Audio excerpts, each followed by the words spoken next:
401@gmail.com. Moto hidup, hidup mulia dunia dan akhirat. Hobi, desain, foto.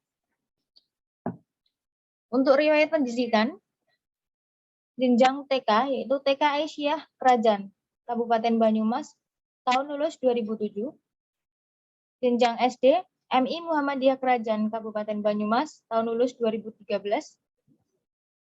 Jenjang SMP, MTS Muhammadiyah Pekuncen, Banyumas, tahun lulus 2016. Jenjang SMA, MA Muhammadiyah Pekuncen, Banyumas, tahun lulus 2019. Dan sekarang di Universitas Muhammadiyah Surakarta. Riwayat organisasi, yang pertama ada Masya Allah ya, ini banyak sekali riwayat organisasinya. Ada 13 riwayat organisasi, dan di sini saya akan membacakan 3 paling bawah atau yang paling fresh dan baru dikerjakan. Riwayat organisasi yang 3 terakhir, yang pertama HMP HES UMS sebagai staf bidang tahun 2019 sampai 2020. PKIMM Muhammad Hatta FEB UMS sebagai sekretaris bidang pada tahun 2020 sampai 2021, dan HMP HES UMS menjadi staf bidang tahun 2020 sampai 2021. Riwayat pengkaderan atau pelatihan, Masya Allah banyak sekali juga, ada 12 pelatihan yang telah diikuti oleh moderator kita kali ini. Yang pertama, mengikuti PKTM 1 di IPM Pekuncen, PKTM 1 di Banyumas, dan pelatihan Ustadz IPM Purwojati, mengikuti PFP 1 IPM Banyumas, kemudian mengikuti Baitul Arqam UMS 1, mengikuti Darul Arqam Dasar IMM Muhammad Hatta, mengikuti Baitul Arqam Fakultas, mengikuti LKMO atau Latihan Kepemimpinan Manajemen Organisasi Dasar IMM Muhammad Hatta, mengikuti LKMMD FAI UMS, mengikuti Skonapol IMM Surakarta, dan yang terakhir mengikuti PKMTM 3 IPM Jawa Tengah. Tertandatangani Ikhwan Adriansyah. Baik, berikut CV yang telah kami bacakan. Langsung saja kepada moderator, waktu dan ruang kami persilahkan.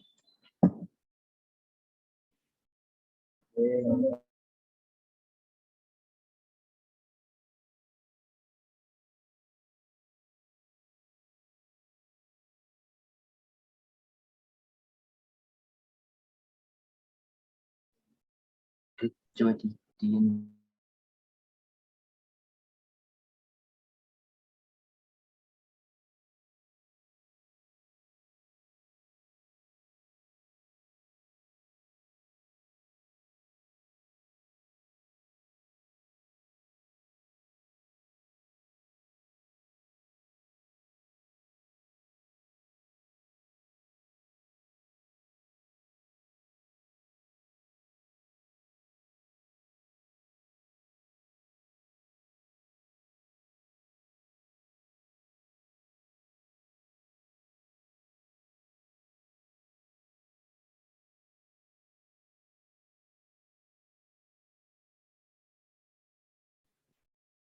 Bismillah.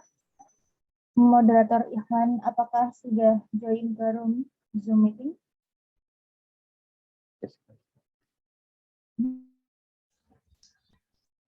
Oke, baik. Apakah suaranya terdengar, teman-teman? Alhamdulillah terdengar. Oke, saya mulai ya, teman-teman. Bismillahirrahmanirrahim. Assalamualaikum warahmatullahi wabarakatuh.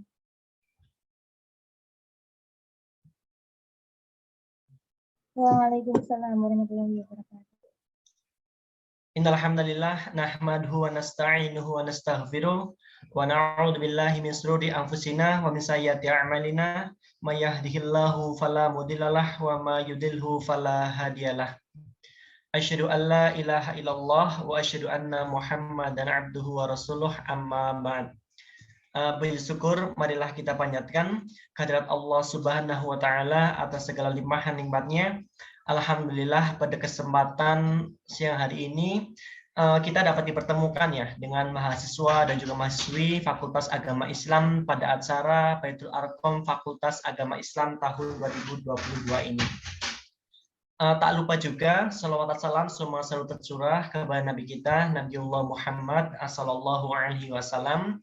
Semoga salawat itu selalu meluas kepada keluarganya, kepada para sahabatnya, tabi'in, tabi'ut serta kita sebagai pengikutnya hingga akhir zaman. Amin ya rabbal alamin.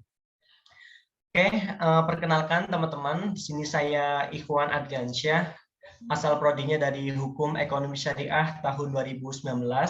Di sini saya diamanahkan sama panitia ya sebagai moderator pada materi keempat, yaitu materi tentang Muhammadiyah dan praksis gerakan filantropi begitu. Dan saya rasa teman-teman nanti akan mengikutinya dengan nyaman karena pembicara kita pada kesempatan kali ini itu pembicara yang sangat luar biasa, pembicara yang sangat terhormat, yaitu Bapak Hajrianto Hatohari. Beliau merupakan duda luar biasa untuk Lebanon di Beirut begitu. Artinya ini memang jadi momentum yang luar biasa ya, momentum yang luar biasa bagi kita semua bisa mendapatkan ilmu beliau. Karena beliau juga orang yang luar biasa, tokoh nasional dan juga tokoh yang lahir dari Muhammadiyah gitu. Bagaimana nih kabarnya teman-teman? Apakah sudah siap ataupun masih semangat untuk bisa mengikuti materi keempat ini? Ya monggo. Ada yang mau menjawab pertanyaan saya? Mungkin bisa on.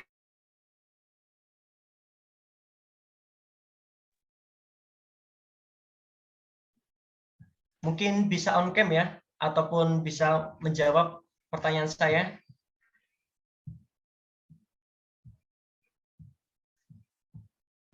Oke, sepertinya apakah ini ya ke unmute gitu ya sama panitia ya. Oke, saya rasa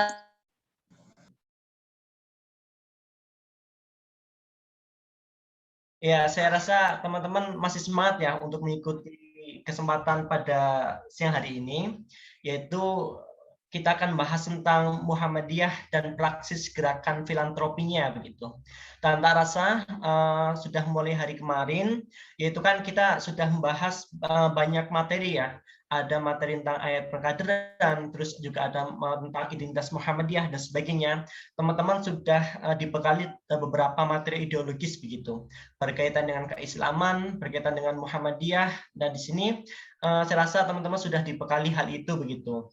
Nah, nanti untuk pada kesempatan kali ini, ketika kemarin teman-teman sudah difahamkan berkaitan dengan materi tentang Muhammadiyah, maka nanti di sini kita akan bahas tentang gerakan Muhammadiyah gitu. Yaitu kita nanti akan lebih familiar ataupun lebih pahamnya adalah tentang gerakan Trisula itu begitu. Jadi gerakan di Muhammadiyah itu sebenarnya banyak sekali begitu ya. Tapi kalau teman-teman ketahui bahwa untuk gerakan dari Muhammadiyah pada abad pertama, yaitu sekitar tahun 1912 hingga pada tahun 2000-an, itu Muhammadiyah membawa gerakan Trisula ya. Trisula lama, kalau kita sebut itu Trisula lama, yaitu ada fokus pada gerakan healing, kesehatan, fokus pada gerakan feeding yaitu adalah santunan, yaitu ada gerakan schooling ataupun pendidikan. Jadi ketika Kiai Haji Ahmad Dahlan itu masuk ataupun mendirikan Muhammadiyah pada tahun 1912, Muhammadiyah fokus gerakannya adalah pada 3 hal itu, yaitu gerakan schooling, yaitu di mana pada waktu itu Kiai Ahmad Dahlan adalah mendirikan sebuah madrasatul Islamiyah ya pada tahun 1911 sebagai madrasah pertama yang ada di Yogyakarta. Dengan melihat merespon berbagai lembaga sekolah ataupun lembaga pendidikan yang mereka cenderung malah kabur dari jalannya sebagai syariah Islam gitu. Di situ hadir yaitu ada gerakan madrasah Islamiyah, lalu ada pengajian di langgannya Kiai Ahmad Dahlan di Masjid Kauman dan lain sebagainya. Lalu gerakan santunan atau feeding. Gerakan santunan ini adalah gerakan filantropinya ala Kiai Ahmad Dahlan. Kalau kita kenal, yaitu feeding ini adalah merupakan teologi welas asihnya Kiai Ahmad Dahlan. di mana Keja Dahlan waktu itu adalah memberikan santunan kepada para janda, kepada para anak yatim yang mereka dianggap fakir ataupun miskin, yang mereka tidak punya tempat hidup, mereka tidak tunawisma dan mereka banyak sekali tidur di dekat jalan di sekitar Kauman waktu itu. Lalu gerakan apa yang dilakukan sama Keja Dahlan, yaitu bagaimana Keja Dahlan itu memberikan sebuah fasilitas lah buat teman-teman di sana, yaitu anak yatim yang mereka tidak punya bapak ibu dan sebagainya. Mereka dirawat oleh Keja Dahlan, mereka dimandiin, lalu diberikan makan, diberikan fasilitas pendidikan, dan juga selain itu adalah mereka Keja Dahlan itu yang memberikan makan kepada teman orang-orang yang mereka kelaparan gitu, orang-orang yang tidak punya secara ekonomi tidak mampu untuk bisa memberi makanan begitu. Lalu pada gerakan healing, yaitu Kiai Jama Dahlan mendirikan sebuah adanya PKU. Kalau dulu itu namanya pertolongan kesengsaraan OMOM ya, namanya itu PKU dulu pertama itu di Yogyakarta. Kalau teman-teman berkunjung di Yogyakarta sekitar Kauman itu namanya ada PKU pertama di Indonesia yang sebagai cikal bakal adanya Rumah Sakit Muhammadiyah, Rumah Sakit Aisyah, PKU di Muhammadiyah yang ada di seluruh Indonesia saat ini begitu. Tentunya Keja Dahlan merupakan sebuah founding father ya, atau seorang founding father yang sangat luar biasa bagi berdirinya Muhammadiyah pada waktu itu sekitar tahun 1912-an. Dan Muhammadiyah pada waktu itu memang ya sangatlah kecil dan mungkin hanya diberi akses oleh pemerintahan Belanda waktu itu, yaitu hanya sekitar di Yogyakarta saja. Namun karena Muhammadiyah merupakan gerakan sebagai gerakan organisasi yang dinamis ya, artinya memang selalu berubah-ubah dari zaman ke zaman dan selalu relevansi mengikuti perkembangan zaman. Maka tak dipungkiri bahwa pergerakan Muhammadiyah yang saat ini itu menjadi Muhammadiyah yang sangat besar, bukan Muhammadiyah yang kecil seperti dahulu, tapi Muhammadiyah yang sudah luar biasa sekali.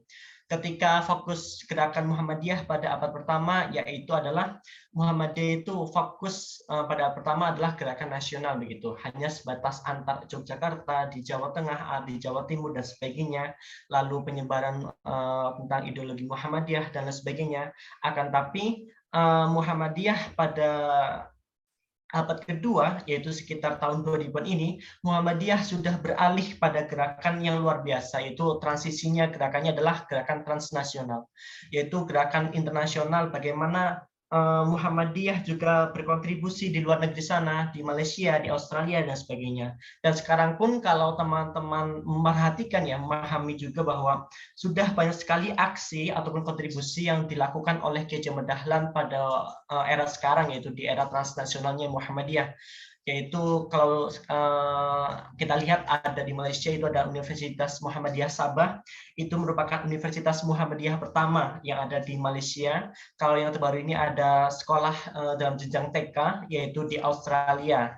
Itu merupakan salah satu bentuk sederhananya Muhammadiyah melakukan gerakan transnasional itu gitu. Nah, di era Muhammadiyah tadi yang ketika abad pertama yaitu ada Trisula Lama, yaitu Trisula tentang Trisula santunan, terus Trisula pendidikan, lalu Trisula kesehatan. Nah, di sini kita di era yang baru, yaitu gerakan transnasional, kita dihadapkan oleh Trisula baru sebagai gerakan agenda Muhammadiyah di abad kedua. Yaitu kita nanti akan berkaca pada 3 hal, di mana perwujudan dari itu adalah adanya lembaga daripada MDMC, di situ, yaitu MDMC itu merupakan lembaga Muhammadiyah yang bergerak di bidang kebencanaan, yaitu ada juga Lazismu, lembaga amal zakat infak dan sodakohnya Muhammadiyah yang bergerak pada keuangan, yaitu tentang zakat, infak, sodakoh dari warga Muhammadiyah maupun non Muhammadiyah. Lalu juga yang ketiga adalah dari lembaga MPM ya. Itu nanti kita akan membahas hal itu dengan pemateri yang sangat hebat kita begitu. Namun di sini mungkin ya teman-teman, jika ada yang mau sharing tentang beberapa materi yang saya rasa tadi sudah memberikan sedikit pengantar, yaitu tentang elaborasi antara materi sebelumnya dengan materi yang saat ini akan kita dengarkan ataupun simak bersama-sama. Mungkin di sini teman-teman ada yang mau memberikan sebuah pandangan ataupun tanggapan, entah itu bentuknya pertanyaan ataupun pernyataan. Mungkin saya silahkan ya buat teman-teman supaya nanti forum kita pada materi ini adalah nanti sifatnya interaktif gitu. Jadi komunikasinya adalah dua arah. Ya monggo silahkan teman-teman, saya berikan kesempatan ke teman-teman untuk bisa menyampaikan pandangannya. Silahkan.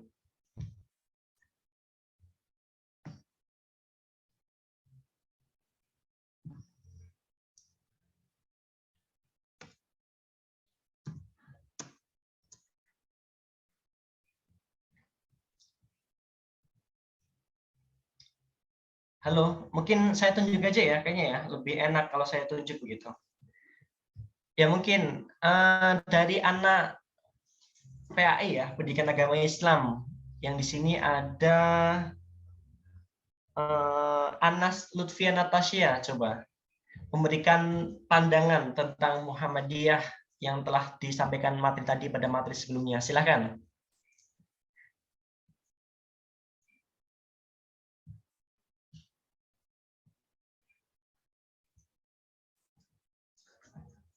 Halo, Anas Lutfia Natasha. Ya, bisa on mic, mungkin panitia ya, bisa memberikan akses audio kepada peserta. Host atau co-hostnya, silahkan.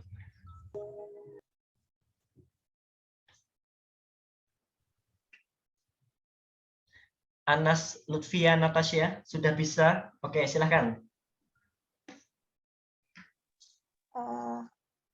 Gimana tadi, Kak?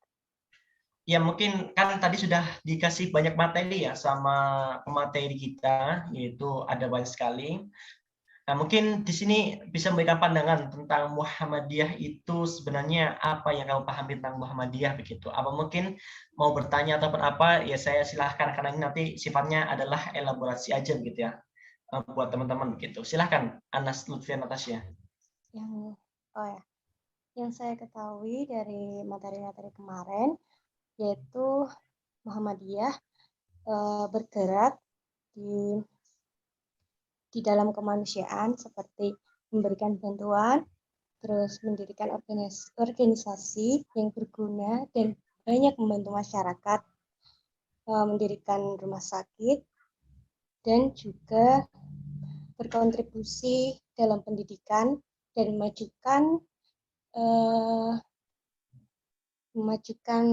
apa namanya,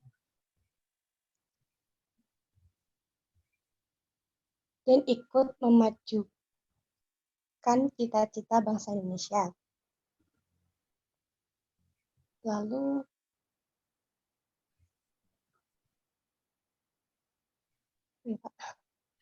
Iya. sudah sepertinya. Oke, sudah cukup ya. Oke, menarik ini.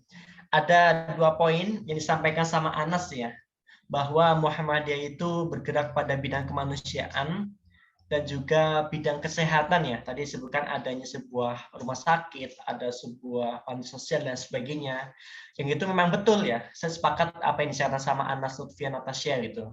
Bahwa Muhammadiyah yaitu kita bergerak pada 2 hal itu. Mungkin ada yang mau melengkapi dari teman-teman IKT ya, ilmu dan tafsir. Ada Faris Wiradasa Bekti. Mungkin bisa menambahkan apa yang disampaikan sama Anas Lutfia. Oke, Mbak Itia bisa kasih akses untuk audionya? Sudah. Cek. Oke. Kalau menurut saya, selain dalam bidang kemasyarakatan, Muhammadiyah juga merupakan gerakan Islam, di mana banyak sekali memberikan kontribusi di dalam pendidikan Islam maupun pembimbingan moralitas remaja, terus dari pendidikan dari awal SD tingkat dasar, dan juga pengajian-pengajian dan semua itu banyak banyak yang langkah-langkah tajdid, yaitu pembaruan, di mana tajdid itu difokuskan pada keilmuan, terus hal-hal muamalah. Sedangkan dalam masalah akidah, Muhammadiyah melakukan purifikasi atau pemurnian. Bisa, Bang? Oke, ya mantap sekali ya jawabannya. Oke, jadi kalau misalnya kita menyinggungnya pada identitas Muhammadiyah, Muhammadiyah itu mempunyai 3 ciri gerakan ya, yaitu gerakan Islam, gerakan Al-Ma'ruf Nahi Mungkar, dan juga gerakan Tajdid. Mungkin yang disampaikan sama Faris Wiradasa Bakti ya, tadi telah menyinggung hal itu begitu. Bagaimana Muhammadiyah sebagai gerakan Islam yang selalu sebagai landasan setiap pergerakan dari Muhammadiyah itu adalah Al-Islam gitu ya, juga bersumber pada Al-Quran dan As-Sunnah. Lalu juga tadi disinggung tentang Muhammadiyah sebagai gerakan tajdid ya, gerakan pembaharuan. Bagaimana kita memperbaharui apa saja yang boleh diperbaharui, mana saja yang sekiranya tidak boleh dan sebagainya, itu ada sebuah batasannya begitu. Seperti yang dikatakan sama tadi Faris mengatakan bahwa kalau dalam masalah tauhid atau akidah itu kita hanya pada batas purifikasi, karena pada dasarnya gerakan tajdid itu ya tadi itu bertombak pada pembaharuan dan juga pada purifikasi yang sifatnya punya sifat yang berbeda begitu. Oke, mungkin dari teman-teman PAI sudah, teman-teman IKT sudah, teman-teman HES mungkin. Saya mau minta HES yaitu dari Afifah Khairunisa. Ini siapa? HES bukan? Atau atasnya aja deh. Afif Nurhaliza, silakan. Halo, Afifah.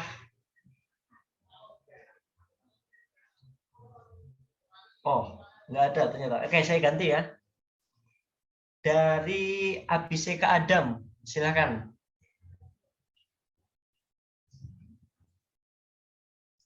Halo, Abiseka Adam. Mungkin bisa on cam sama audionya diberi akses sama panitia.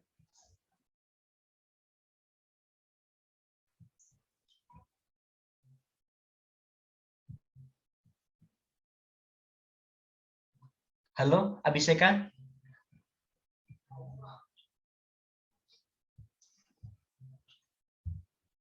Oke, saya ganti lagi ya ke yang lainnya ya.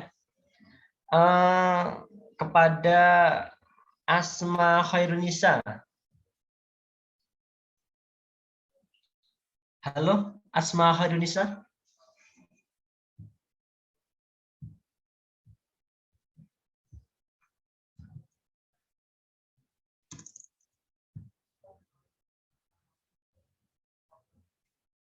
Oke, ini mungkin ada yang sukarela mau menambahkan lagi apa yang ditangkap sama teman-teman selama 3 materi ini begitu.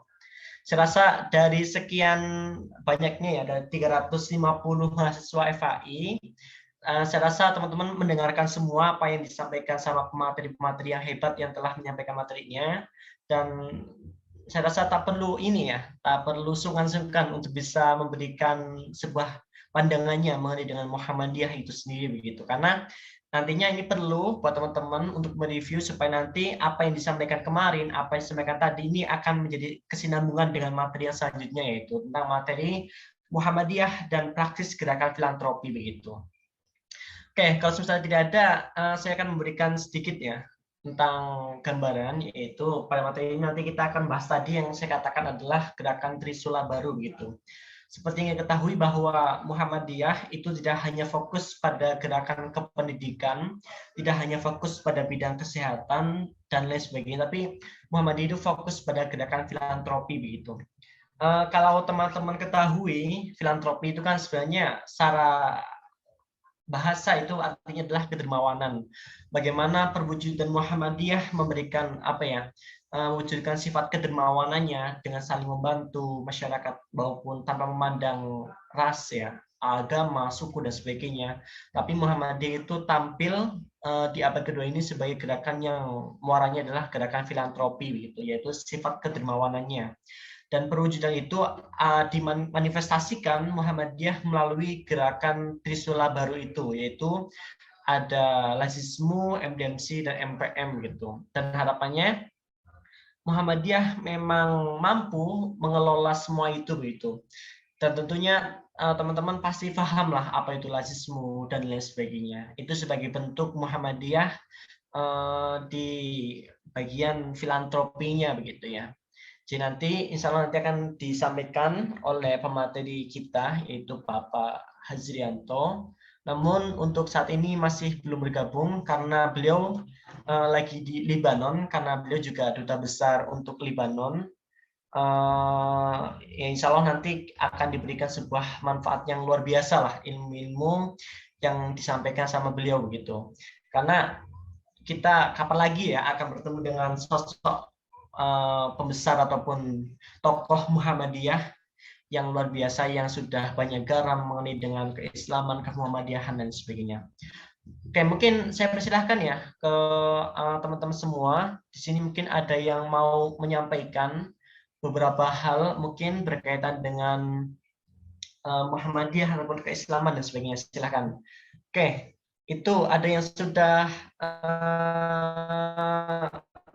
raise hand ya. Silahkan, Denta Prayogi.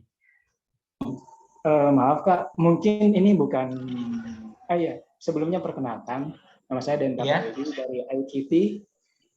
Ya. Kemudian sebenarnya ini bukan ingin memberikan suatu pernyataan ataupun fatwa, tetapi ada dua pertanyaan yang sudah lama ingin saya tanyakan, tetapi belum berhubungan dengan tiga pemateri sebelumnya. Jadi mungkin ini saatnya karena wawasan Muhammadiyah daerah, jadi mungkin ini berhubungan seperti itu. Ada dua pertanyaan. Yang pertama itu, ya mungkin seperti pembangunan rumah sakit Muhammadiyah, sekolah dan lain sebagainya itu, dana apakah semua dana itu dari Persyarikatan Muhammadiyah? Memang setiap pekan, setiap bulan itu pasti ada yang keliling di rumah gitu. Ya bahasanya dari pihak gitu untuk minta sumbangan. Ya entah itu untuk cash dan lain sebagainya. Jadi pertanyaan pertama itu, apakah untuk pembangunan semua pembangunan rumah sakit dan lain sebagainya itu dari dana Persyarikatan Muhammadiyah full semuanya? Itu yang pertama. Untuk yang kedua ini tentang BMT, BTM, Baitul Tamwil Muhammadiyah, atau mungkin bisa disebut Bank Muhammadiyahnya gitu. Soalnya kebetulan di pondok saya dulu stand-nya itu di pondok saya gitu. Jadi santri-santri kalau nabung bukan di bagian administrasi, cuman di situ di BTM-nya langsung. Baitul Tamwil Muhammadiyah itu berarti secara tidak langsung syariat seperti itu, bank syariah. Mungkin untuk bank komers, bank swasta lah gitu. Itu mereka mendapat bahasanya keuntungan dari misal bunga, dari pajak dan lain sebagainya. Misal ada orang yang meminjam 5 juta, nanti kembaliinnya 5.200.000 dan lain sebagainya. Tapi untuk BTM ini, saya setiap menabung itu, kok bahasa kasarnya bukannya mengurang. Kalau di bank swasta itu biasanya ngurang setiap bulan, entah setiap tahun berapa gitu. Kalau di BRI, seingat saya sekitar 7 ribuan. Tapi ini di BTM, Baitul Tamwil Muhammadiyah, kok malah tambah. Entah itu ya nambah, bukan banyak gitu. Entah itu berapa ribu, nominalnya masih kecil gitu. Tapi kok malah nambah, bukannya berkurang. Nah, ini bukannya mereka rugi, malah ya seperti itu. Terima kasih. Oke, terima kasih Mas Denta. Mas Denta dari HES atau bagaimana ini? Dari IKT. Oh, IKT ya, sorry IKT ya. Oke. Mungkin ada beberapa hal yang saya masih awam begitu berkaitan dengan pertanyaan Mas Denta Prayogi ini.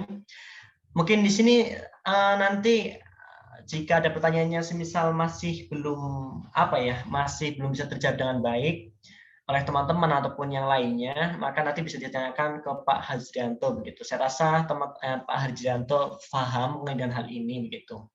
Mungkin ada dua pertanyaan ya yang disampaikan sama Mas Denta, yaitu berkaitan dengan Muhammadiyah itu dalam mendirikan universitas, mendirikan sebuah rumah sakit dan sebagainya, apakah murni dari dana Persyarikatan Muhammadiyah itu sendiri atau bagaimana? Mungkin di sini saya serahkan dulu ke teman-teman ataupun yang lainnya yang mau menjawab berkaitan hal ini begitu. Nanti akan disampaikan jawabannya. Silakan.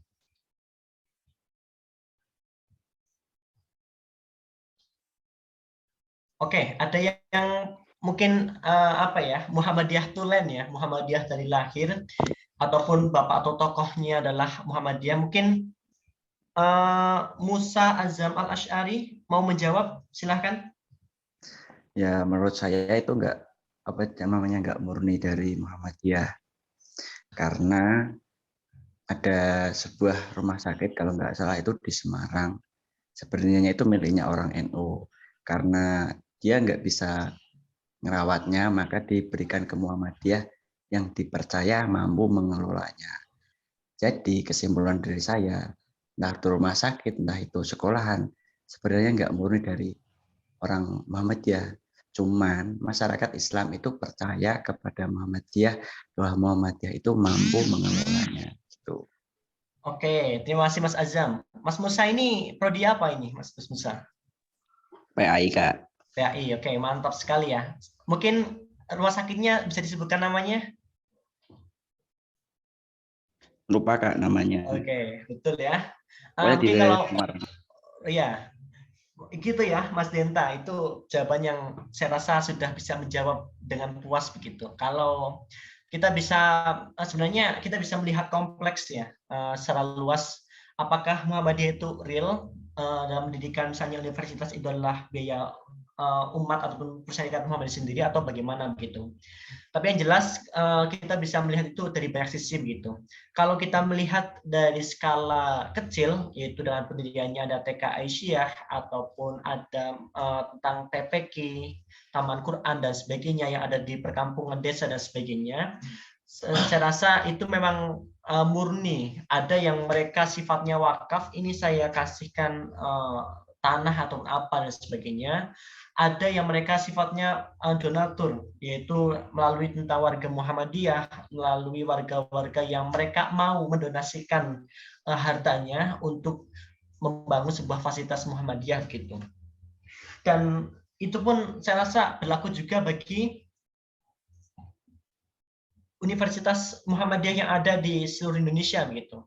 Uang teman-teman yang mungkin, mohon maaf, bukan berasal dari Muhammadiyah ataupun bahkan ada yang dari kalangan Nahdlatul Ulama dan sebagainya, itu juga mereka ya pasti membayar sebuah SPP dan sebagainya. Dan itu pasti ada uang untuk pembangunan baik entah fakultas ataupun rumah sakit yang ada sekarang di UMS sedang didirikan dan sebagainya. Nah, mekanismenya seperti itu. Artinya memang tidak mutlak seluruhnya adalah uang dari warga Muhammadiyah itu sendiri begitu. Begitu juga yang disampaikan tadi sama Mas Musa Azam ya, yaitu ada salah satu rumah sakit, kalau teman-teman jalan-jalan ke gedung pimpinan wilayah Muhammadiyah di Jawa Tengah, yaitu di Singosari di Semarang, itu ada namanya rumah sakit yang itu memang cukup unik gitu, bahwa ada salah seorang yang beliau mewakafkan ini coba dikelola oleh Muhammadiyah begitu. Dan itu artinya itu saya rasa sudah menjawab ya pertanyaan dari Mas Denta, yaitu mengenai dengan apakah Muhammadiyah itu dan membangun rumah sakit dan sebagainya adalah murni Muhammadiyah. Oh, tentu jawabannya adalah tidak, karena sifatnya adalah sukarela. Jadi siapa yang mau mendonasikan, ya mereka yang berhak untuk pahalanya begitu. Artinya kontribusinya begitu. Oke. Bagaimana Mas Denta untuk pertanyaan yang pertama? Apa sudah terjawab? Oh ya, insya Allah udah paham. Oke, siap-siap. Terus selanjutnya ini ya, berkaitan dengan konsep BTM, Bank Tamin Muhammadiyah ataupun Banknya Muhammadiyah gitu. Saya rasa untuk setiap perbankan ataupun bank, baik yang dibawahi oleh Muhammadiyah, baik yang konvensional swasta ataupun bahkan yang dibawahi oleh negara, itu punya sebuah konsep yang berbeda-beda begitu. Bagaimana kita membandingkan antara bank konvensional maupun bank syariah yang ada di Naungan Muhammadiyah, kan sebenarnya yang membedakan itu hanya sebatas ini ya, akad-akadnya. Mungkin nanti bisa ditanyakan lagi kepada Bapak Hajrianto, yang semoga nanti bisa menjawab dengan puas begitu ya, karena ini sudah ada pemateri kita begitu dari Bapak Hajrianto. Oke, mungkin sebelum kita masuk ke pemateri, saya akan menyapa Bapak Hajrianto. Assalamualaikum Bapak, apakah suara saya terdengar? Warahmatullahi wabarakatuh. Oke, baik. Sebelum kita lanjut kepada materi ya, sebelumnya saya akan membacakan untuk yaitu CV pemateri Bapak Hajrianto. Bismillahirrahmanirrahim. Kurikulum vitae, nama pemateri Hajrianto yaitu hari, tempat tanggal lahir 26 Juni tahun 1960, kewarganegaraan Republik Indonesia, agama Islam, jenis kelamin laki-laki. Riwayat pendidikan, sarjana muda, Bachelor of Art BA, dan sarjana doktorandes dari Universitas Gadjah Mada Yogyakarta, Fakultas Sastra dan Kebudayaan, program studi Sastra Arab tahun 1984. Sarjana muda Ilmu Usuluddin dan sarjana dalam Ilmu Perbandingan Agama YIN Sunan Kalijaga Yogyakarta, sarjana muda tahun 1982 dan sarjana tahun 1986. Master MA dalam Ilmu Antropologi dari Fakultas Pascasarjana Ilmu Antropologi Universitas Indonesia UI Jakarta, lulus tahun 1993. Program Doktor dalam Ilmu Antropologi Universitas Islam UI tahun 1993 sampai 1997. Karirnya sangat luar biasa sekali dan banyak sekali, namun saya akan menyebutkan beberapa yang masih pada tahun sekarang, yaitu Duta Besar Luar Biasa dan Berkuasa Penuh Republik Indonesia untuk Libanon di Beirut tahun 2019 hingga pada sekarang.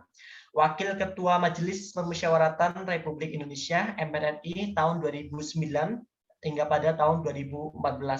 Anggota DPR RI Komisi 1 Bidang Politik Luar Negeri, Pertahanan, dan Informasi atau Komunikasi periode 1997-1999, tahun 1999 hingga pada 2004 dan 2009 hingga pada 2014. Ketua Pimpinan Pusat PP Muhammadiyah yaitu tahun 2019 hingga pada 2020 dan sebagainya, yang tidak bisa saya sebutkan satu persatu, yang luar biasa sekali karya dari Bapak Hajrianto.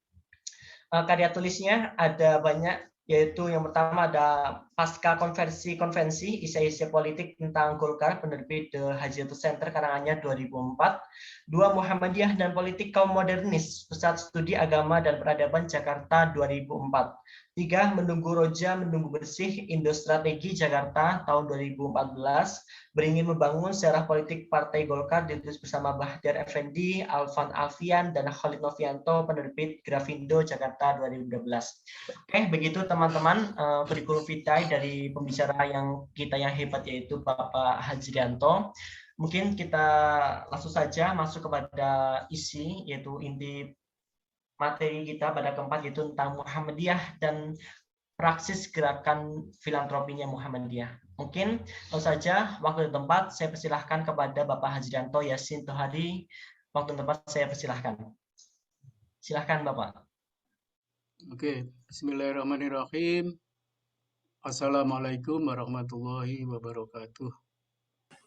Waalaikumsalam warahmatullahi wabarakatuh. Alhamdulillahirabbil alamin wa bihi nasta'in wa ala umuri dunya waddin. Asyhadu an la ilaha illallah al-malikul haqqul mubin wa asyhadu anna Muhammadan abduhu wa rasuluhu shadiqul wa'dil amin. Allahumma shalli ala Muhammadin wa ala alihi wa ashabihi ajma'in. Amma ba'du. Yang saya hormati saudara moderator yang telah memperkenalkan saya sangat komprehensif, ya, dan sangat menyeluruh. Saya malah lupa itu beberapa hal yang tadi disampaikan oleh saudara moderator. Nah, saudara-saudara sekalian yang saya hormati, pada hari ini saya diminta untuk bicara tentang Muhammadiyah dan persoalan-persoalan kontemporer, tetapi terutama kaitannya dengan trisula baru gerakan Muhammadiyah. Saya mencoba mencari bahan tayangan, kok tidak ketemu-ketemu ya ini ya. Sebentar saudara sekalian.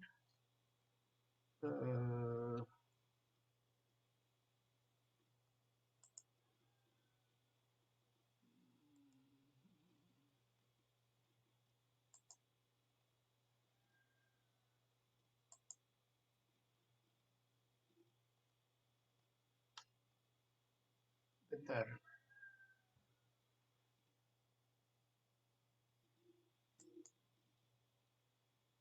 sebentar.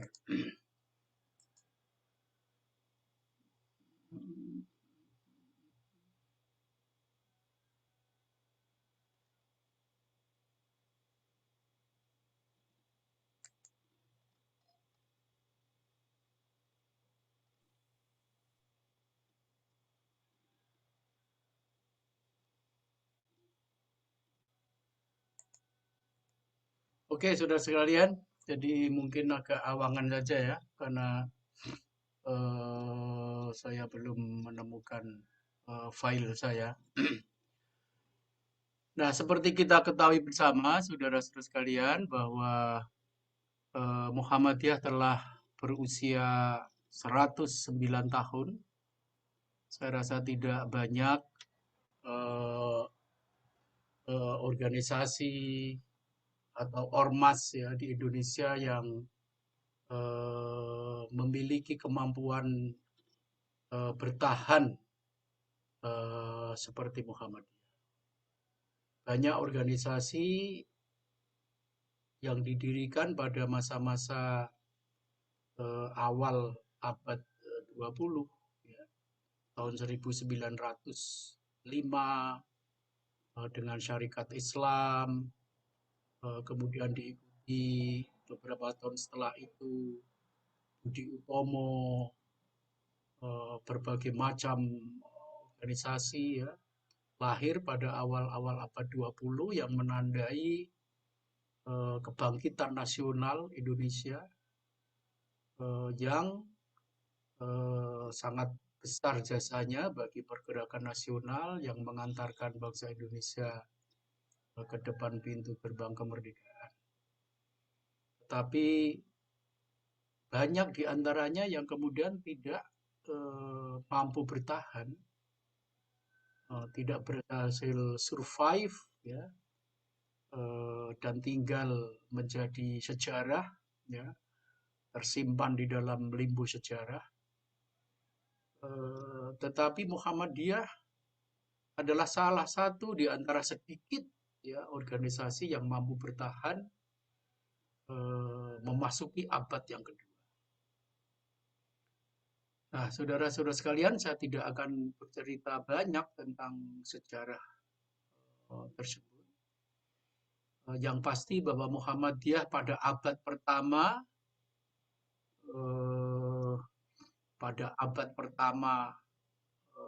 perjalanan sejarahnya itu memusatkan pada bidang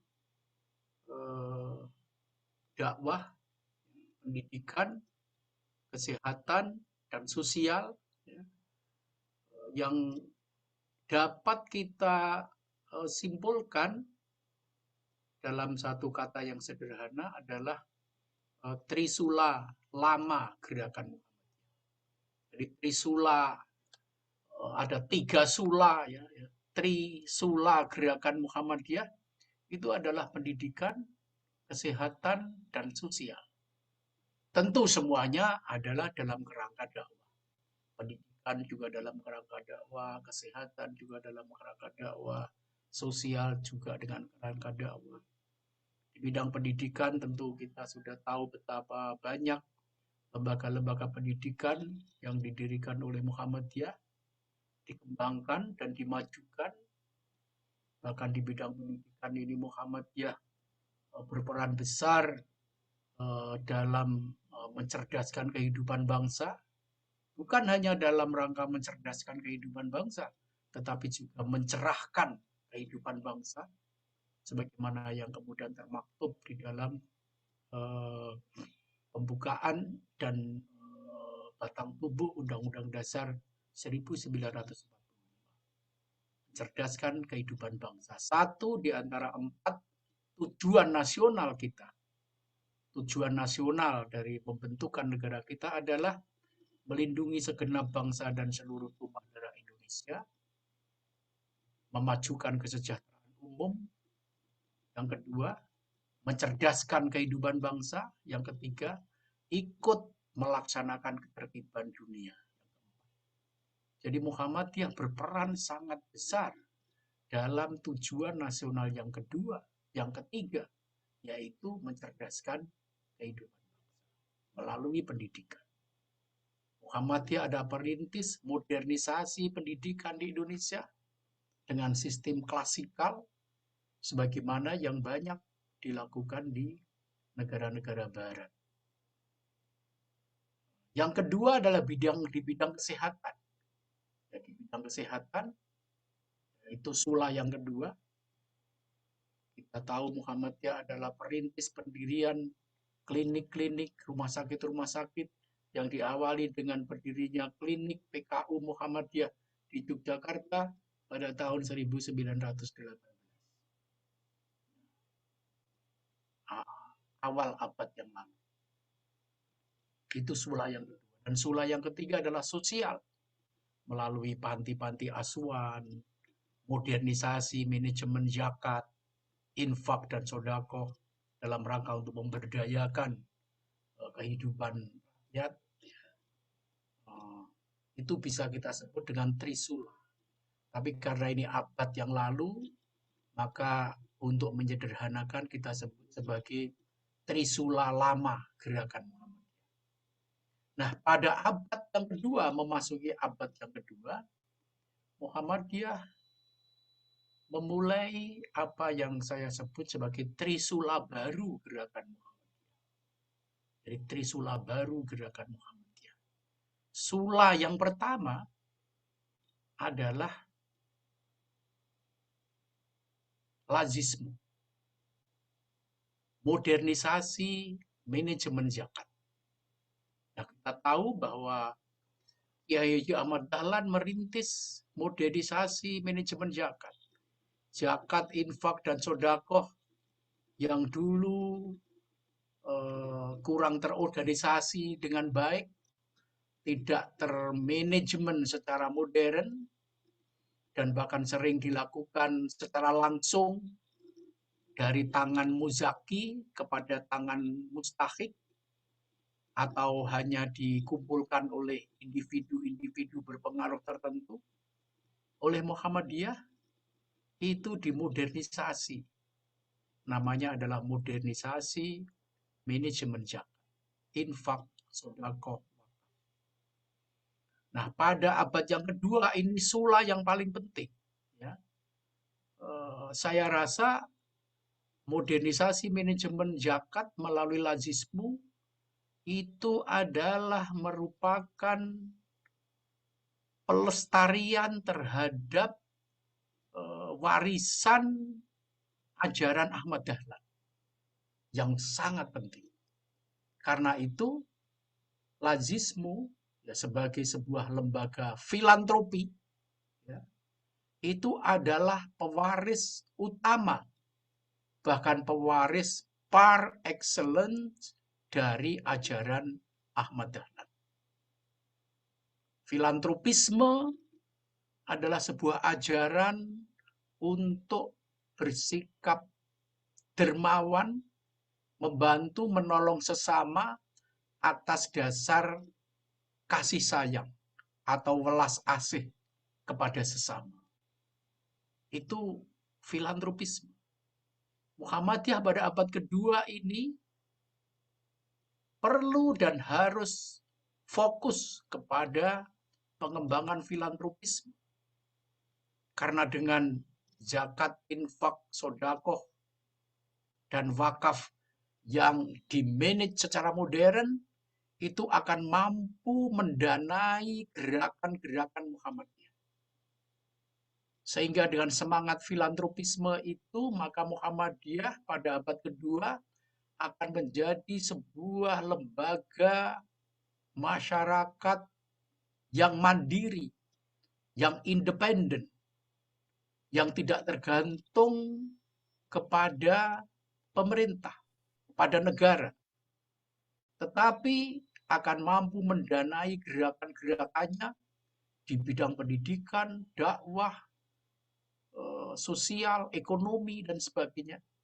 Karena itu maka lazisme harus terus berkembang, di mana sekarang ini lazisme sudah menjadi lembaga amil zakat, infak, dan sodakoh terbesar di Indonesia. dengan perolehan dana yang terbesar dibandingkan dengan lembaga yang sama, yang sejenis. Ya. Nah, itu harus terus dikembangkan dengan sebaik-baiknya. Lazismu harus menjadi lembaga yang terpercaya, bukan hanya terpercaya dan dipercaya oleh warga Muhammadiyah, tetapi terpercaya dan dipercaya oleh umat Islam. Bukan hanya umat Islam di Indonesia, tetapi juga umat Islam di seluruh dunia. Lazis harus menuju ke arah sana. Lazismu harus menuju ke arah sana. Dengan demikian, maka pada saatnya nanti saya membayangkan lazismu sebagai filantropisme Muhammadiyah ini akan mampu mendanai sendiri gerakan-gerakan, program-program, dan kegiatan-kegiatan Muhammadiyah untuk mencapai tujuan. Itu sula yang pertama yang harus menjadi perhatian. Karena itu maka pendidikan manajemen zakat, infak, sedekah itu harus dikembangkan di perguruan tinggi Muhammadiyah. Harus ada jurusan yang melakukan studinya fokus kepada persoalan ZIS, zakat, infak, sedekah, memanage dengan sebaik-baiknya dan memmodernisasi dengan sebaik-baiknya. Termasuk juga di dalamnya Muhammadiyah harus menyusun fikih zakat yang modern, fikih zakat, infak, dan sedekah yang modern. Karena banyak profesi-profesi modern yang belum masuk dalam fikih zakat, infak, dan sedekah. Zakat, infak, dan sedekah yang diajarkan dalam fikih lama itu masih terbatas kepada profesi-profesi konvensional seperti pertanian, perdagangan, dan lain-lainnya. Belum berisi fikih zakat bagi profesi-profesi modern seperti profesi dokter, apoteker, notaris, lawyer, dan sebagainya. Itu harus ada hitungan-hitungan sendiri berapa persentase zakat bagi profesi-profesi modern. Jika itu dapat dilakukan, maka lazismu akan memiliki infrastruktur yang canggih, modern, didukung oleh sumber daya manusia pengelola ZIS yang profesional, yang akuntabel, yang transparan, yang selalu menjunjung tinggi good corporate governance, tetapi juga lebih daripada itu memiliki basis doktrinal keagamaan, dalam ini doktrin-doktrin fikih yang relevan karena dia progresif. Maka dari itu penafsiran yang progresif tentang zakat, infak, dan sedekah itu menjadi sangat penting, terutama karena kita sekarang memiliki profesi-profesi modern yang di dalam fikih itu belum dirinci dengan baik. Nah, itu sula yang pertama. Yang kedua adalah yang saya sebut dengan volunteerisme. Volunteerisme itu kerelawanan. Jadi kalau filantropi, sula yang pertama tadi adalah kedermawanan, maka ditunjang dengan sula yang kedua adalah kerelawanan. Relawan-relawan Muhammadiyah. Di Muhammadiyah kita sudah mengembangkan MDMC, Muhammadiyah Disaster Management Center, dan dalam era COVID ini kita mempunyai MCCC, Muhammadiyah COVID-19 Command Center, ya, yang perannya semua kita bisa menyaksikan bagaimana dua lembaga ini berkiprah pada masa pandemi. Juga MDMC selalu tampil dalam memberikan advokasi baik pada masa tanggap darurat, pada masa recovery, pada masa rehabilitasi ketika terjadi bencana-bencana alam. MDMC alhamdulillah termasuk salah satu dari badan penolong bencana alam yang datang pada hari-hari pertama ketika terjadi bencana alam di tanah air kita. Seperti kita ketahui, tanah air kita tercinta Republik Indonesia berada pada ring of fire, pada ring kebencanaan, baik itu erupsi, gunung berapi, banjir, gempa bumi, dan bencana-bencana alam lainnya dalam frekuensi dan intensitas yang sangat tinggi, maka tugas-tugas kerelawanan itu menjadi sangat penting dikembangkan oleh Muhammadiyah. Karena itu saya sebut sebagai sula yang kedua. Nah, sula yang ketiga adalah pemberdayaan masyarakat. Pemberdayaan masyarakat. Ini sangat penting karena kita tahu sekalian, saudara-saudara, tujuan nasional kita yang kedua yang saya sebutkan di awal tadi adalah memajukan kesejahteraan umum.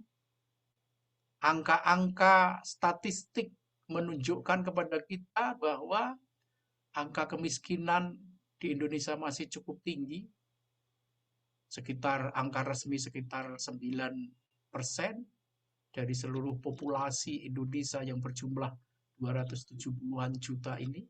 Berarti secara numerikal itu angka yang sangat besar. Maka dari itu pemberdayaan masyarakat ini menjadi sangat penting. Nah, alhamdulillah Muhammadiyah memiliki majelis namanya Majelis Pemberdayaan Masyarakat atau MPM. Maka dari itu infrastruktur organisasi itu kita sudah memiliki dengan sebaik-baiknya. Itulah yang saya sebut sebagai trisula baru gerakan Muhammadiyah. Yang kalau saya sebutkan dalam bahasa yang populer adalah filantropisme, volunteerisme atau voluntarianisme, dan pemberdayaan masyarakat. Nah, ini 3 sula yang sangat relevan dan penting untuk terus dikembangkan oleh Muhammadiyah. Dalam konteks dan perspektif seperti itu, maka organisasi otonom di Muhammadiyah, terutama Ikatan Mahasiswa Muhammadiyah, ini sangat penting untuk melakukan kegiatan-kegiatan yang paralel dengan trisula baru gerakan Muhammadiyah yang saya sebutkan itu. Adik-adik IMM, mulai sekarang saya rasa perlu untuk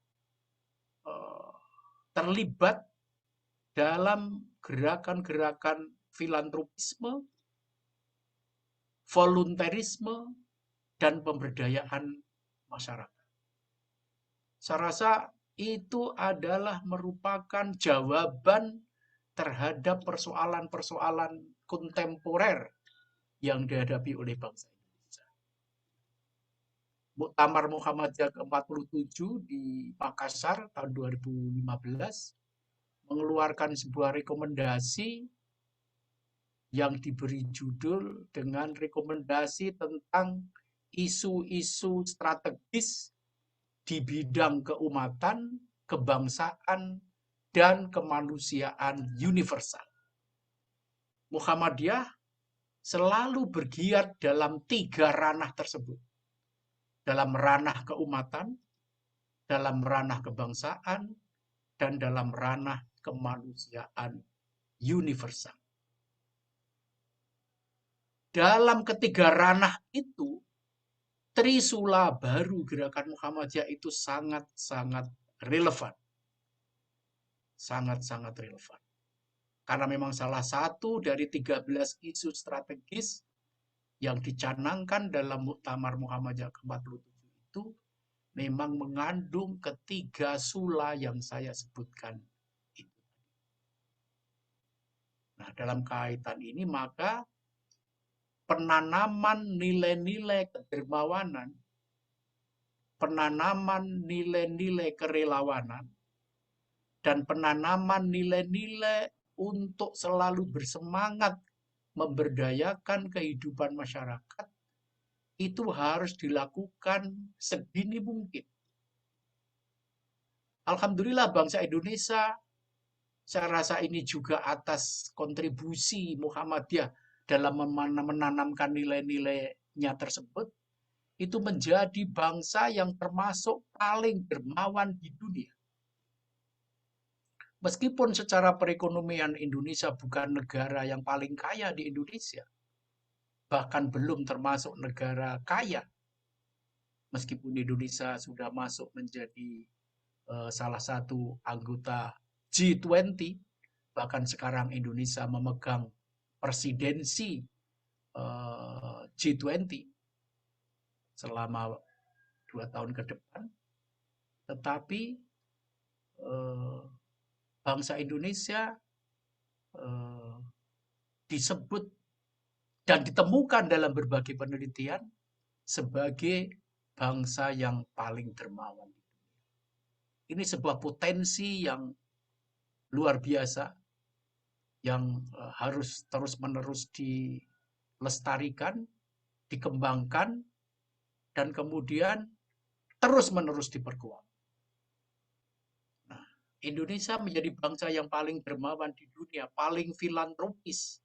Itu juga salah satunya, tentu saja bukan satu-satunya, salah satunya adalah berkat Muhammadiyah yang sejak awal-awal pendiriannya oleh Kiai Haji Ahmad Dahlan itu selalu menanamkan nilai-nilai kedermawanan dan kerelawanan.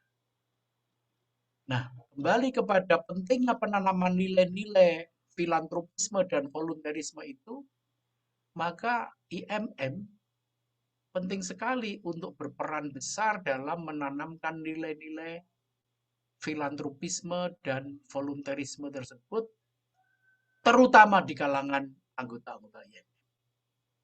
IMM adalah organisasi mahasiswa besar, kalau bukan yang terbesar di Indonesia, karena Muhammadiyah memiliki begitu banyak perguruan tinggi Muhammadiyah yang dengan demikian punya potensi besar untuk menjadikan para mahasiswa di PTM-PTM itu menjadi anggota dan pendukung IMM, maka peran organisasi kemahasiswaan yang besar ini juga akan sangat menjanjikan pada masa-masanya. Dengan demikian, maka IMM akan memberikan kontribusi yang besar bagi jawaban-jawaban terhadap persoalan kontemporer di Indonesia. Sebagai kesimpulan, saya ingin menyampaikan bahwa Trisula baru sangat penting untuk dimantapkan dan dikembangkan, dan IMM dapat mengambil peran yang sangat besar dalam pengembangan Trisula baru tersebut, sehingga dengan demikian IMM juga akan memberikan kontribusi yang besar bagi jawaban terhadap persoalan-persoalan kontemporer di Indonesia. Terima kasih. Assalamualaikum warahmatullahi wabarakatuh. Waalaikumsalam warahmatullahi wabarakatuh. Oke, baik. Terima kasih atas penyampaian yang dilakukan oleh Bapak Hajrianto Yasin Tohari yang tadi sudah memberikan banyak pandangan ya mengenai dengan bagaimana Muhammadiyah sejak awal berdirinya Muhammadiyah, yaitu menggunakan Trisula lama, lalu beralih pada gerakan abad Muhammadiyah, agenda Muhammadiyah di abad kedua, yaitu Trisula baru yang berfokus pada gerakan kedermawanan dengan adanya lazismu, dan adanya gerakan kerelawanan, adanya MDMC. Lalu yang ketiga adalah adanya sebuah gerakan pemberdayaan masyarakat, yaitu melalui Majelis Pemberdayaan Masyarakat begitu.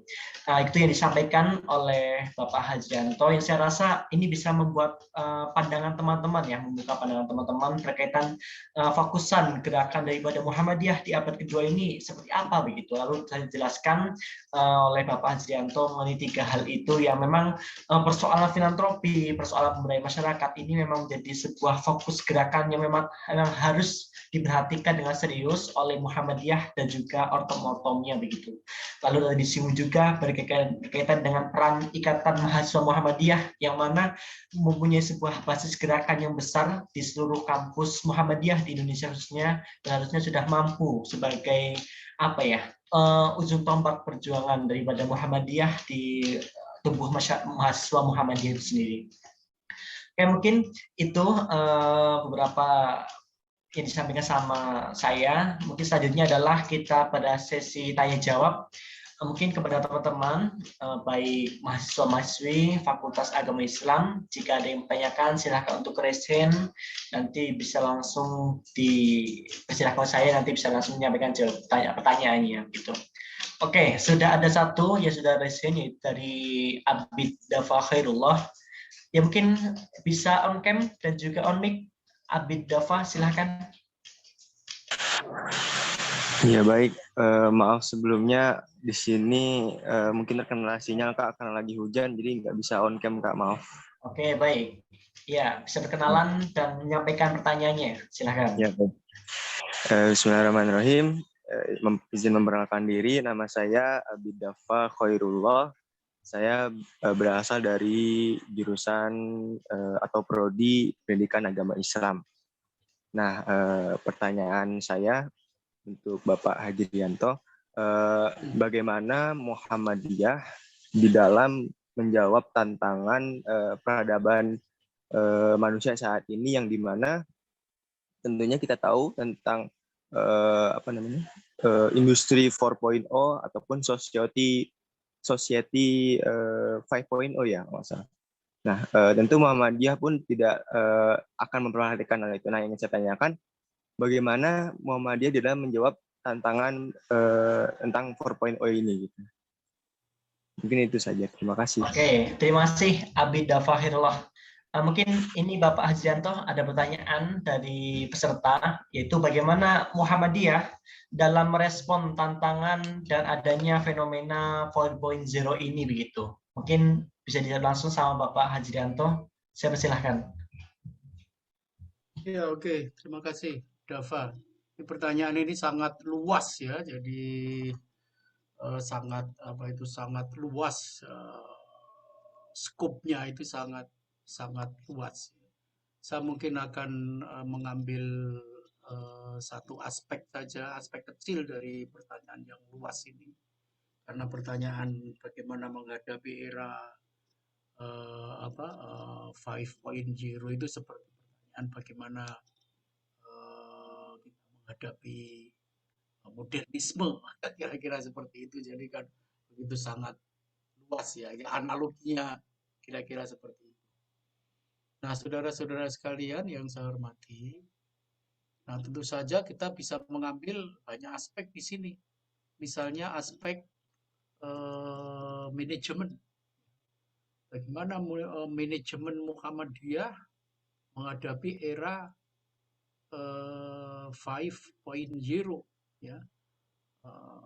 Manajemen Muhammadiyah ini dibandingkan dengan organisasi-organisasi agama yang lain, organisasi-organisasi Islam yang lain, itu mungkin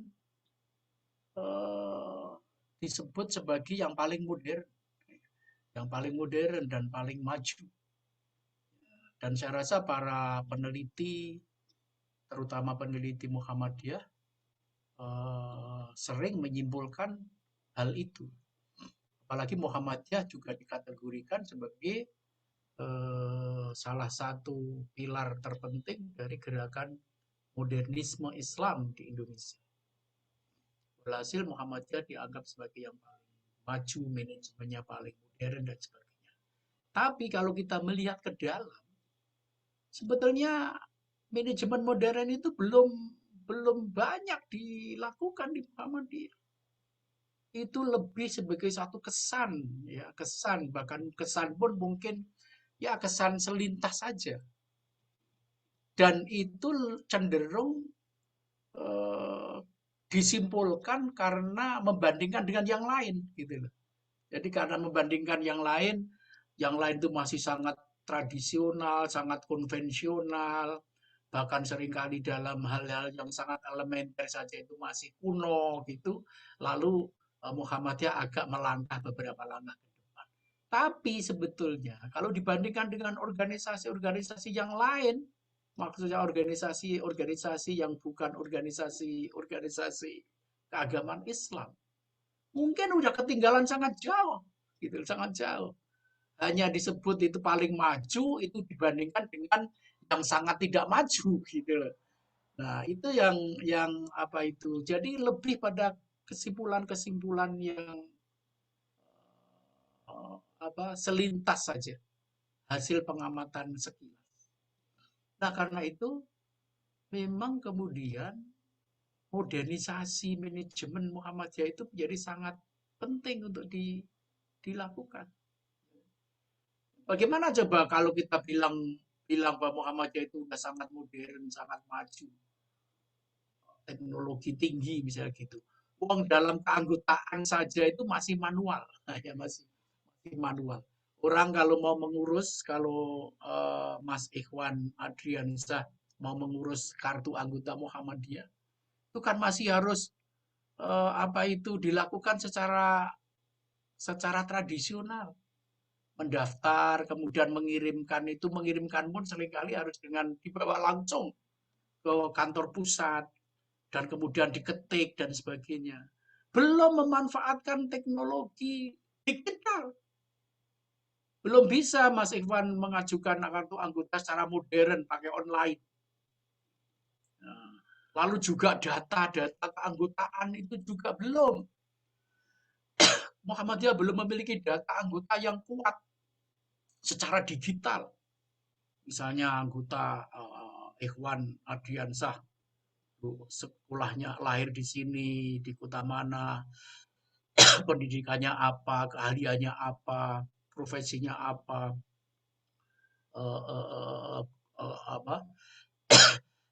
koneksinya untuk mengkonek beliau itu pakai cara apa dan sebagainya, masih sangat tradisional. Paling-paling dengan WA, paling-paling dengan WA. Jumlah anggota pemilik nomor baku Muhammadiyah misalnya dikatakan sekitar 1,5 juta saja. Tapi itu juga belum dikualifikasi kartu anggota yang anggotanya masih hidup dan yang sudah meninggal. Itu saja belum. Nah, itu saja belum. Nah, baru pada masa pandemi ini Muhammadiyah menggunakan Zoom, teleconference. Sebelumnya nggak pernah. Jadi baru saja, dan itu berarti kan tidak sendirian. Banyak organisasi-organisasi yang lain, lembaga-lembaga yang lain yang juga menggunakan media yang sama. Nah, mungkin itu berkah COVID-19 gitu kan. Lalu kita menggunakan teleconference, Zoom dan sebagainya, Google Drive dan sebagainya untuk berhubungan dan melakukan rapat-rapat. Tadinya belum pernah pakai Zoom, teleconference saja belum pernah. Nah, karena itu dari sudut itu saja itu banyak hal yang harus kita lakukan untuk menghadapi era kemajuan teknologi informasi dan komunikasi. Kita orang Muhammadiyah jangan mudah terpukau ketika dibilang sebagai modern, paling modern atau paling maju. Kita masih, manajemen kita saja itu masih banyak yang konvensional. Iuran anggota misalnya, iuran anggota Muhammadiyah sampai sekarang belum berjalan. Padahal mestinya itu bisa dilakukan dengan memanfaatkan teknologi digital. Tapi itu juga belum kita lakukan. Maka perguruan tinggi Muhammadiyah perlu menjadi pelopor di bidang ini untuk melakukan modernisasi Muhammadiyah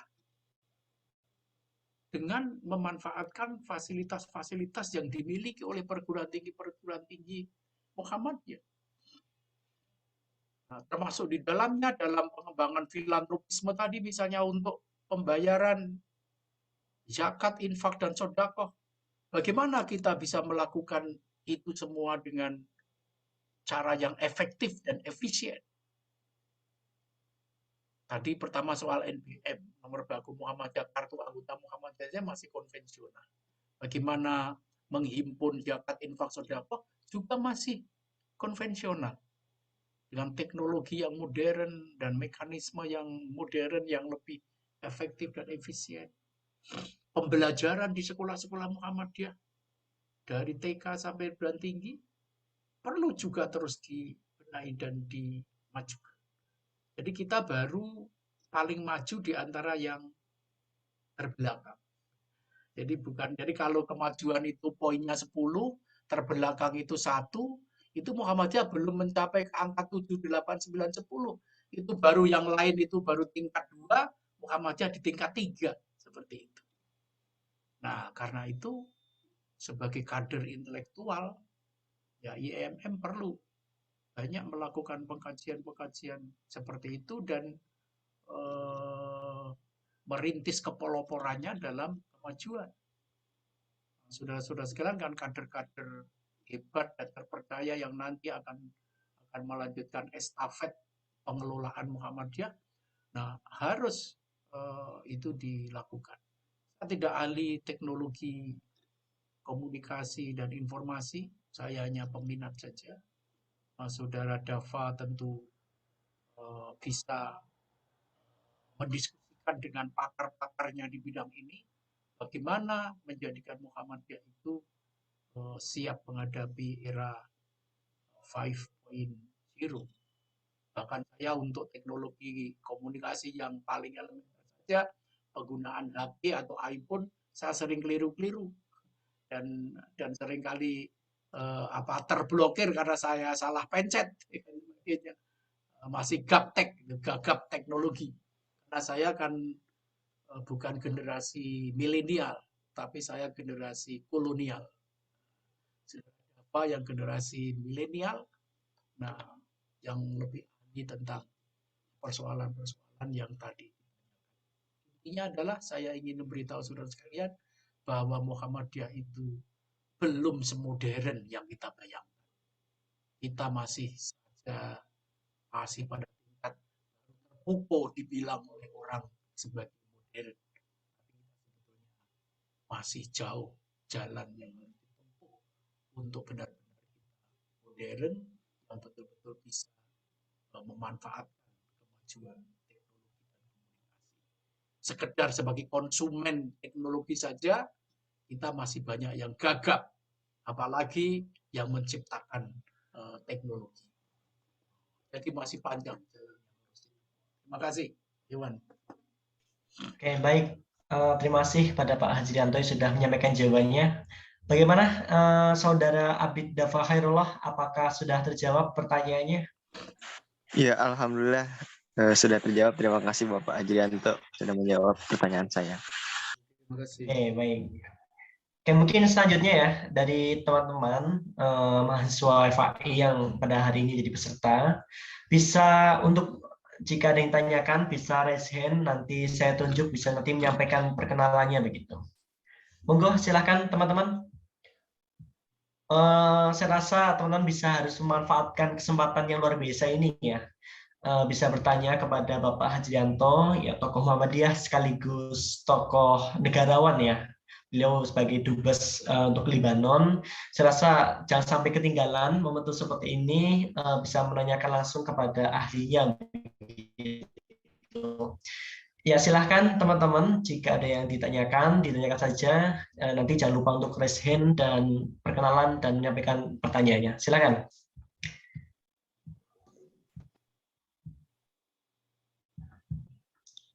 Oke, dari Umar Husen Fahrudin.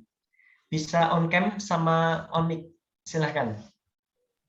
Maaf Bapak, ini habis hujan sinyalnya belum kondusif. Saya izin on cam aja. Oke, silahkan. Jadi gini Bapak, terkait dengan perkenalan tadi. Dulu ya.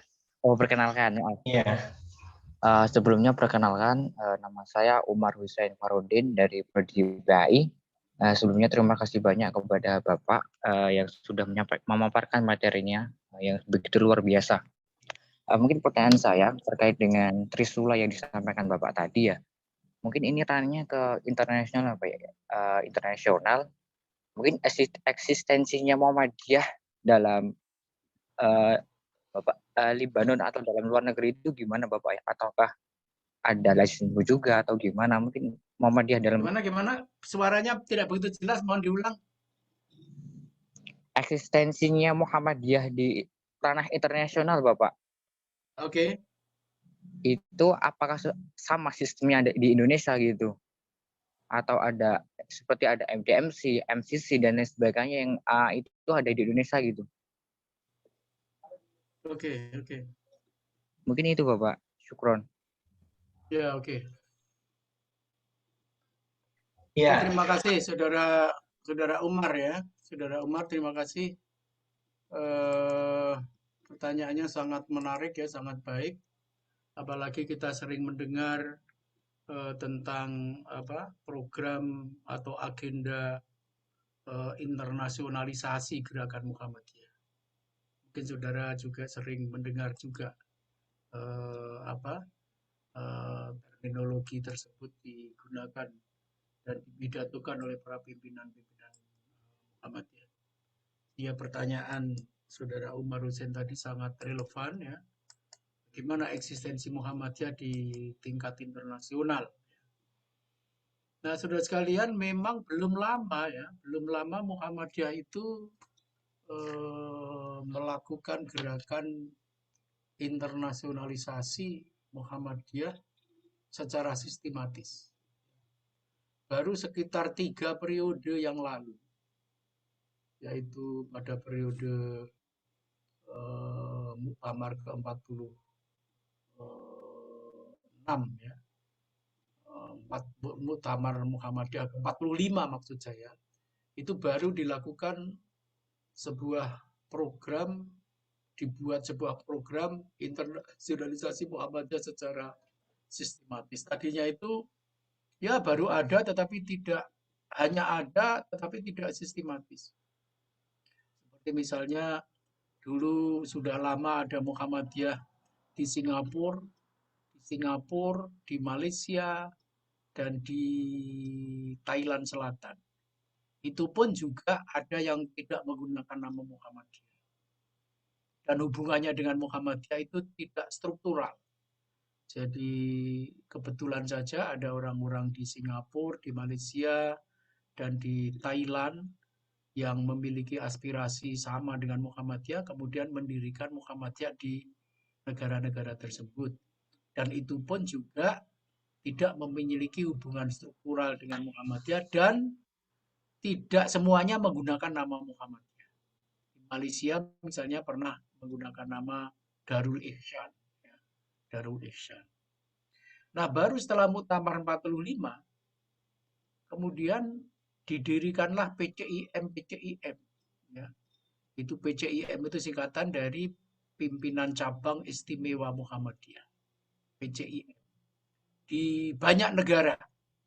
Sekarang di banyak negara Eropa, di Belanda, di Perancis, di Jerman, di Hungaria, dan lain-lainnya, itu berdiri PCIM. Demikian juga di negara-negara di Amerika ada PCIM, di Australia ada PCIM, di beberapa negara Afrika seperti Mesir, Maroko, itu berdiri PCIM, dan di negara-negara Arab yang lain itu juga berdiri PCIM di Arab Saudi, di Yordania.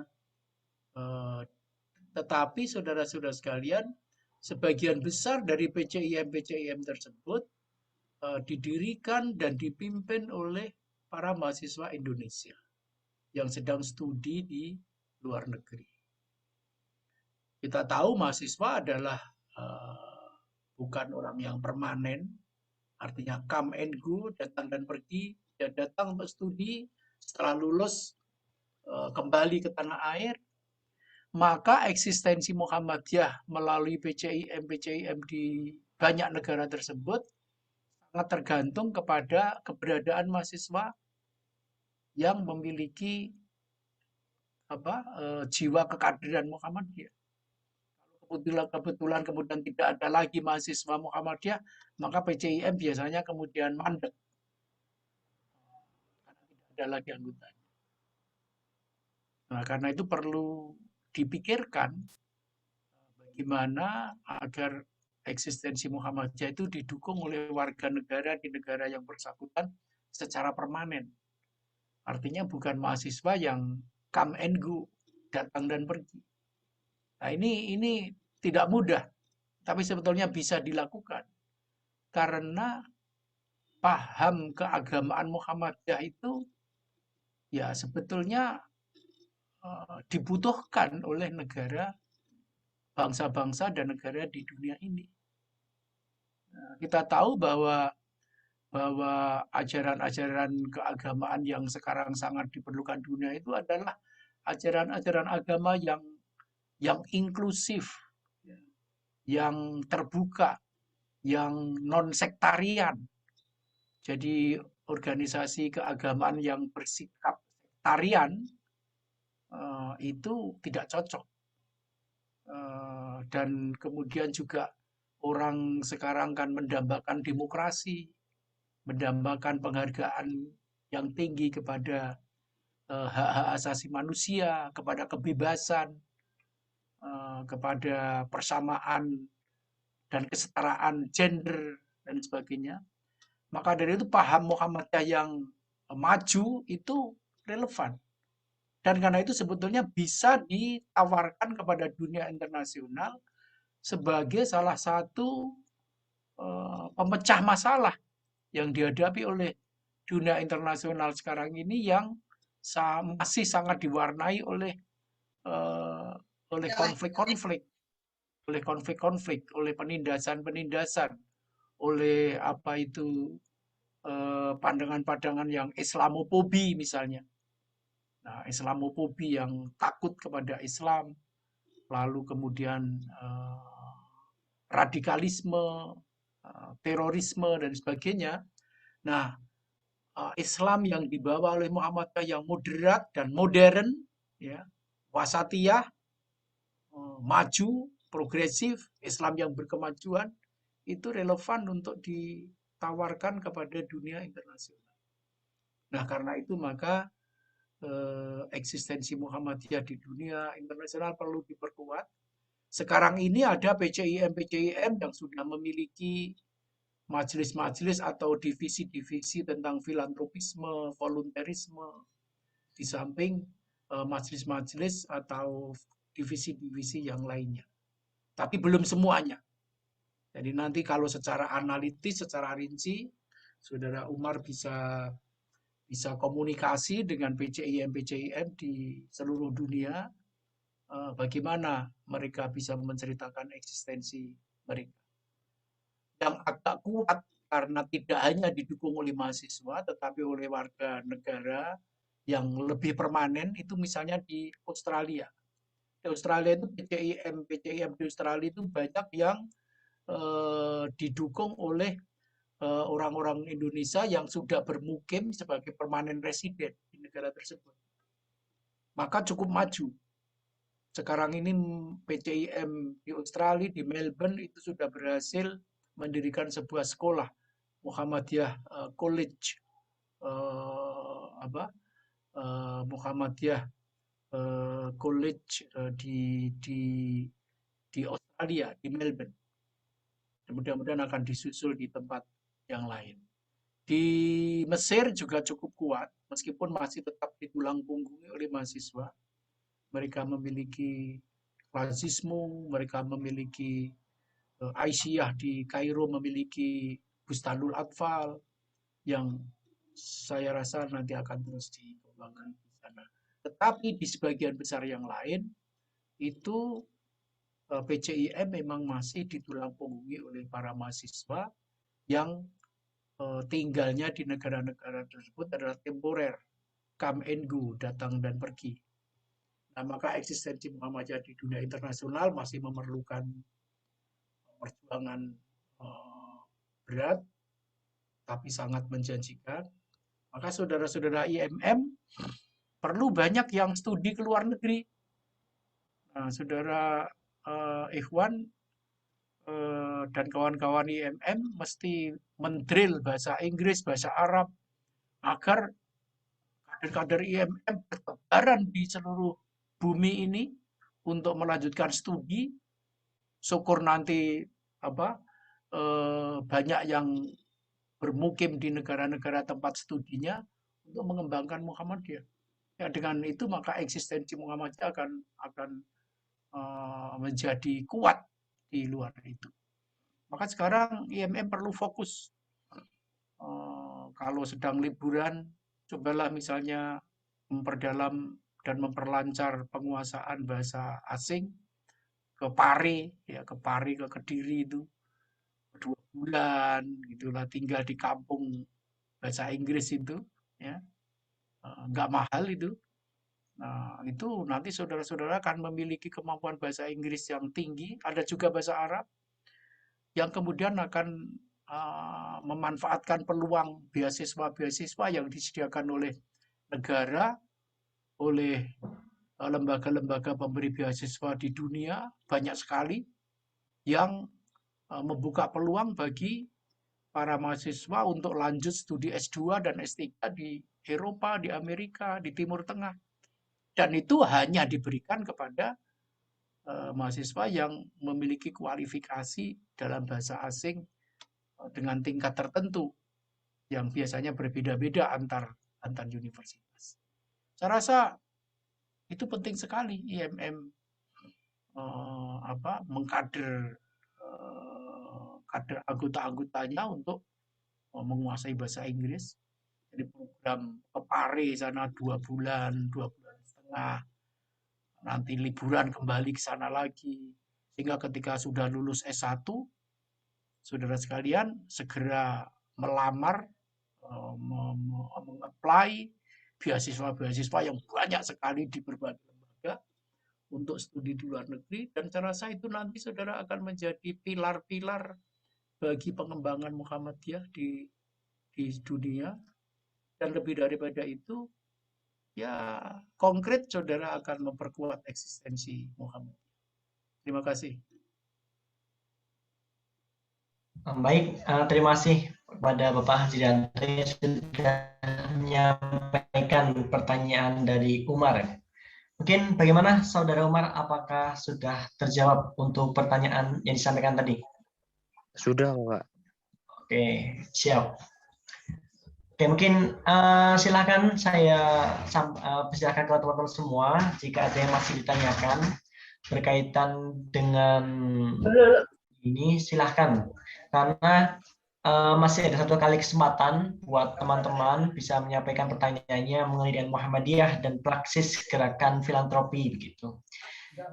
Ya, saya silahkan ke teman-teman semua.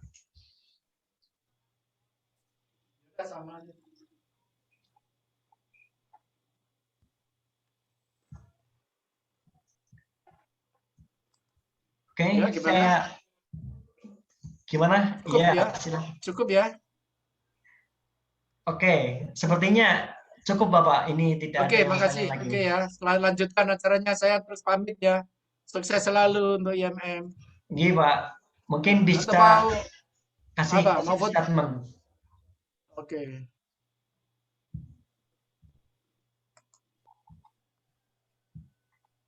Ya, saudara-saudara sekalian, pembangunan dan pengembangan Muhammadiyah ke depan tentu saja sangat tergantung kepada penyiapan anggota-anggota dan warga Muhammadiyah dengan sebaik-baiknya di seluruh aspek kehidupan, karena Muhammadiyah itu bergerak di 3 ranah, yaitu ranah keumatan, kebangsaan, dan kemanusiaan universal.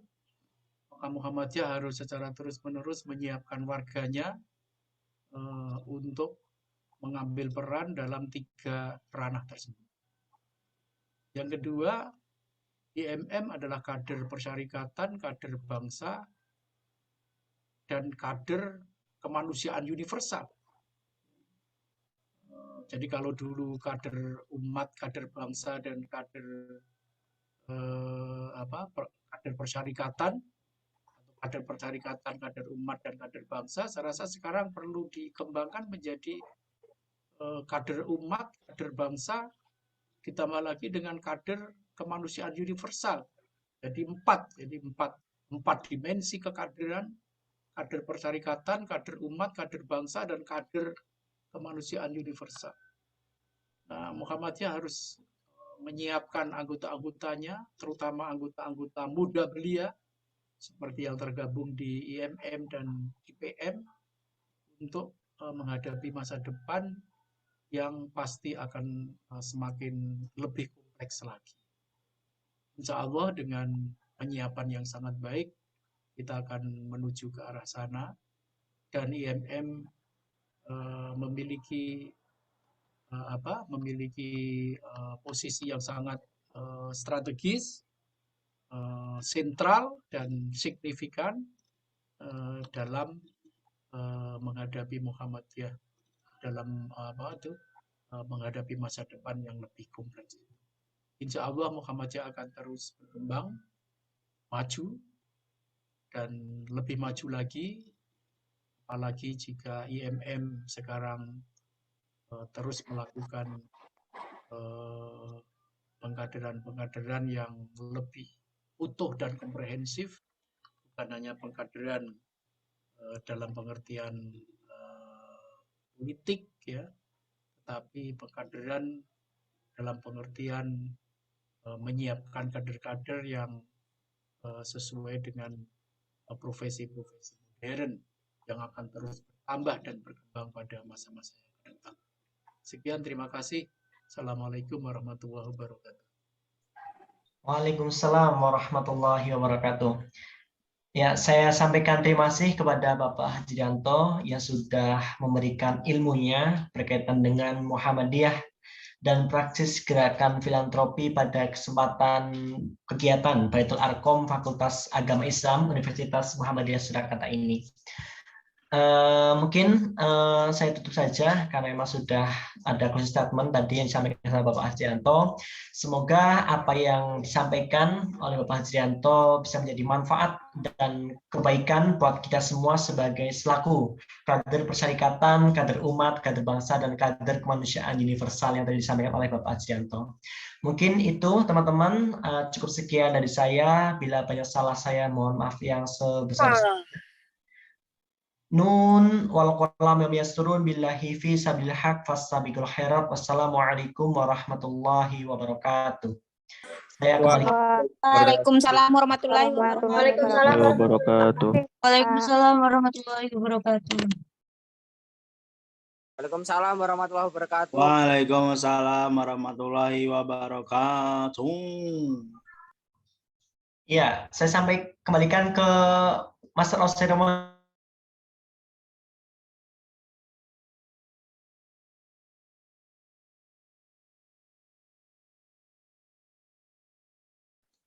Baik, alhamdulillah kita telah mendengarkan dengan sesama materi keempat. Terima kasih saya ucapkan kepada materi keempat yaitu Bapak Hajrianto yang sudah menyampaikan ilmunya. Semoga kita semua mendapatkan dan bisa bermanfaat bagi kita semua. Kami juga mengucapkan terima kasih kepada moderator yang telah memandu jalannya materi keempat dengan lancar. Baik, menuju acara selanjutnya yaitu dokumentasi materi keempat. Silakan bagi teman-teman peserta dan moderator bisa mengaktifkan kamera dan memberikan pose terbaiknya.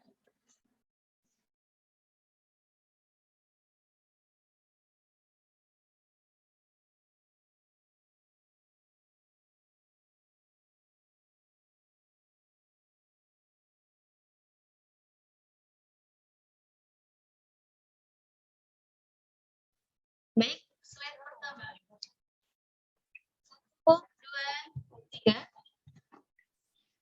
Slide kedua. 1, 2, 3. Slide ketiga. 1, 2, 3.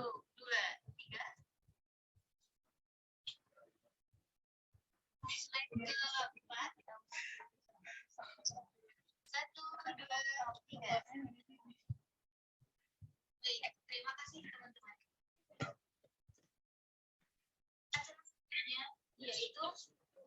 penutupan. Alhamdulillah telah sampailah pada materi yang terakhir, Baitul Arqam Fakultas Agama Islam Universitas Muhammadiyah Surakarta dalam 2 hari terakhir. Terima kasih kepada seluruh peserta Baitul Arqam Fakultas Agama Islam yang telah bersedia mengikuti seluruh serangkaian Baitul Arqam Fakultas Agama Islam. Dengan ini, saya selaku Master of Ceremony mewakili segenap pimpinan Fakultas Agama Islam dan panitia Baitul Arqam Fakultas Agama Islam menyatakan Baitul Arqam Fakultas Agama Islam 2022 ditutup. Marilah kita semua membaca hamdalah bersama-sama untuk mengakhiri Baitul Arqam Fakultas Agama Islam melalui Zoom meeting ini.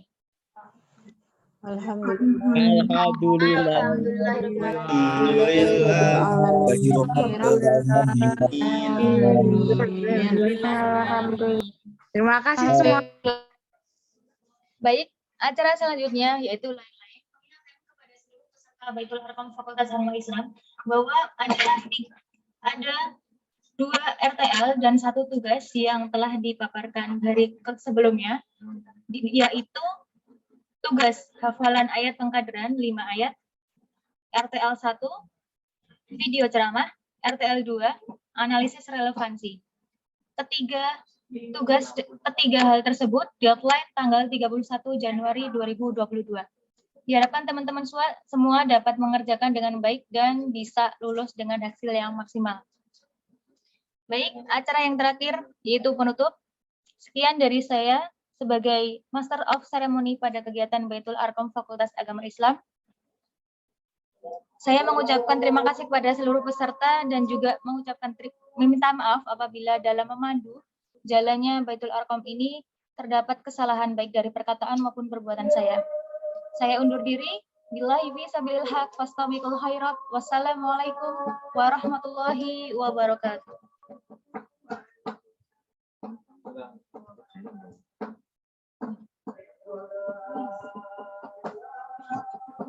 Waalaikumsalam Assalamualaikum warahmatullahi wabarakatuh.